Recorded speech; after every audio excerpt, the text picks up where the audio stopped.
Hey everybody, Aaron here. Welcome back to another surprise attack review. I haven't done one of these in like a week. And today we're reviewing Infinite Stratos.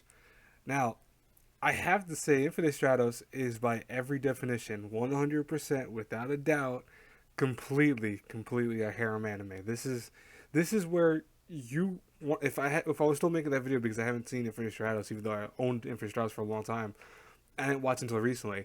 But if you would actually make that video I did where I was talking about what's the difference between harems and not harems, this would be smack dab in the harem section because it just is a harem. Now, knowing that though, this show is actually really good. I'll tell you guys right now, I actually really enjoyed this show. I thought it was really funny. The main concept for it is Ichika lives in a world, our main character that's named Ichika, lives in a world where there are robot beings called ISs or Infinite Stratos, which they're devices that only can be piloted by women, but are meant not to be used for war purposes or anything like that, but more so learning purposes on how to actually use them in the future to better society, how to protect the world. And the person who makes them only makes them for women and only makes them for certain people. So right now, there's only, I think they say in the show, there's only like 400 confirmed ISs that are made by her, specifically from her. Now, Ichika, however, one day on his day to going to a regular kind of a school, he runs into an IS where he touches it and then learns that he can actually be a person that pilots an Infinite Stratos. But so far, like I said before, only girls have been able to possess that power to actually use Infinite Stratoses. So he ends up getting enrolled into a school that's all trained to be the purposes of training warriors into using ISs for whatever future purposes or endeavors. And guess what? That school is entirely 100% girls besides himself. He is, if you made an actual number, he is the 1% of 99% there. He is the only guy there. It leads to some very interesting moments where, especially from the main characters you see on screen, which are going to be the main girls, at least in season one, there are several girls that are added to the list, but you have Hoki's childhood friend, Reen, the girl on the right, who's the second childhood friend.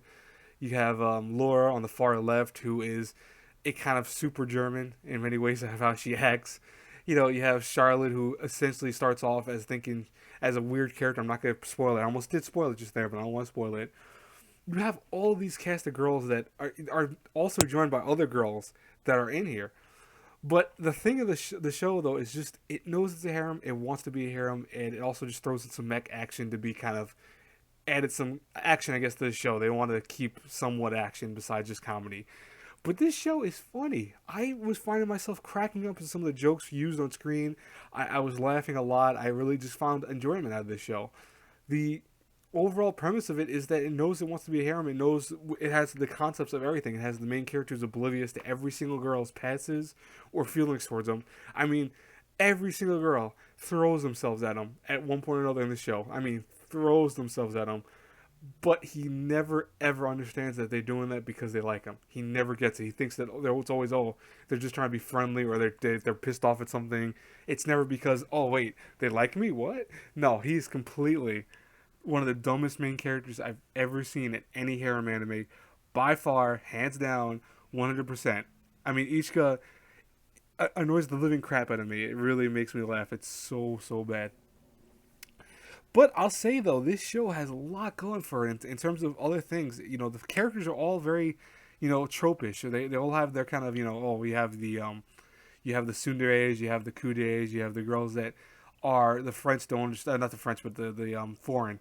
I said I didn't mean to say like French in general. I mean that one of the girls is French though, but I was thinking of that at the time of saying that. But you have the foreign girl who's like, oh, I don't know what's going on or how to do this specifically. I'm not sure. You know, case in point, one of the girls. I'm not gonna say which one without spoiling it, but one of the girls calls him his bride, and it's because she doesn't understand that it's husband in every other culture. She thinks that calling him bride is a better thing. That's the way it's supposed to be because she's the tougher one of the two. It's a funny show. It really just kind of lunges at you with comedy and hilarious stuff. It also has some story elements that are interesting. You kind of find out why Ichika is, I want to say, oblivious to a lot of things when it comes to girls and stuff, and you almost kind of feel sympathetic to him because he is at least explainable later on in the show why he has no clue what's going on with girls liking him and showing affection because he really doesn't understand it fully. And you'll understand it. You'll understand as a viewer later on, of course. Maybe toward the end of the show, you'll understand, and you kind of then realize why he's such an idiot. But at the same time, you're like, oh god, you are such a moron. I face palmed maybe 5 or 6 times watching the show. Like I just couldn't believe that some of the stuff that was happening to him, he was so oblivious to.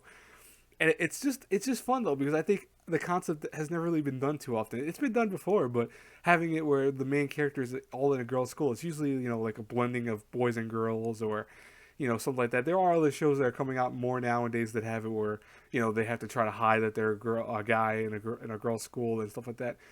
But it's funny because you don't see that too often. And I think when this came out, it came out around like 2000.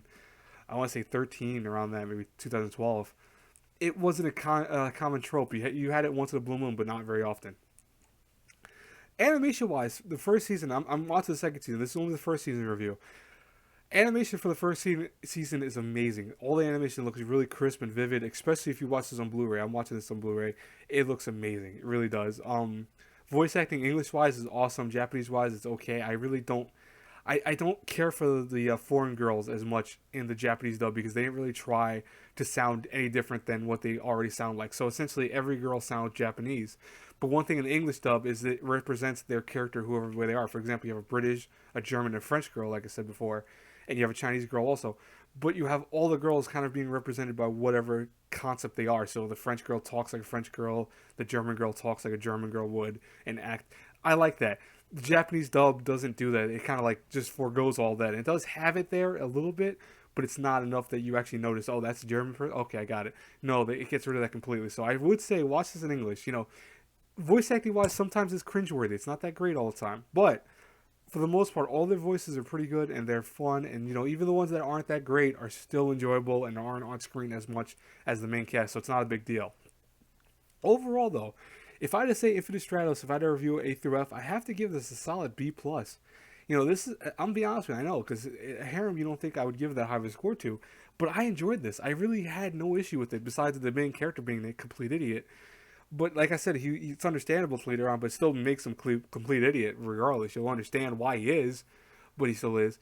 I think they could have handled the mech stuff a lot better. I really think that's my only big gripe about the show, because honestly, all the mech stuff is done very low key, and a lot of it is, I think, seemingly rushed. And there's a lot of concepts that they could have went more further with the actual mech concepts, but did not do it. Like you really don't get a full explanation of why only girls can use these robots, or why is it that he can use it until very later on in the show. It's not even when they do explain why he can use it, it's not fully explained or fleshed out.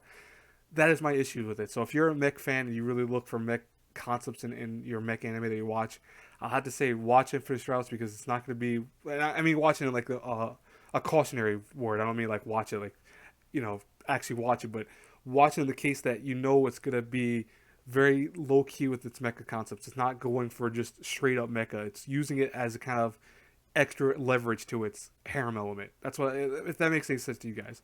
Um, but yeah, if you love mecha stuff, you have to be careful of the show. If you don't care about mecha, and one of my friends who's watching shows right now, he's really not a huge mecha fan. I told him this is a perfect kind of jumping point, because this doesn't have too much that's on screen every 5 seconds, but more so it just again uses it as just a little bit of extra material.